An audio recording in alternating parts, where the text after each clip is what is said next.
number one thing. Does anybody remember years ago at the Sound Alike contest, I don't remember the gentleman's name, but he sang Mullet guitar in the ballroom? Yes. Eric, yes. Eric Howell. Eric, was it? Eric Howell. Howell, Eric Howell. I'm going to tell you what happened. He was singing Mullet guitar. This is amazing. He was singing Mullet guitar. And it was packed, the ballroom. It was very dark. Spotlight was on Eric.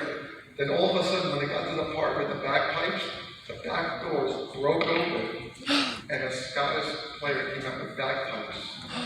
It was the most amazing thing I ever saw. Yeah, let's give it up for Eric. I can tell you that it was, you couldn't hear a pin drop. It was amazing. So boys and girls, let me tell you something. If you're playing music, you can do some amazing things too.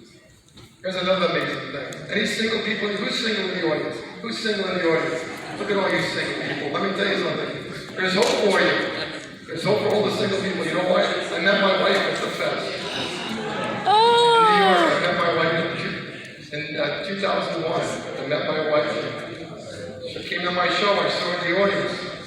First thing I told her was, I love you. I'll never do that again.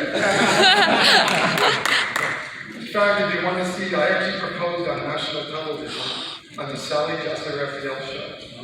Yeah, just Google it. It's crazy. Yeah, I did it with a puppet.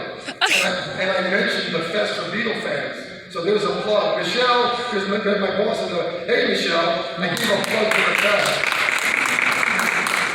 Yeah, did it with a puppet. She also said, don't ever do that again. Yeah. So, you know, we have very deep Beatles discussion. We don't talk about money problems or what kind of car to buy. We talk about John and Paul all the time. She's a John fan and I'm a Paul fan. All right.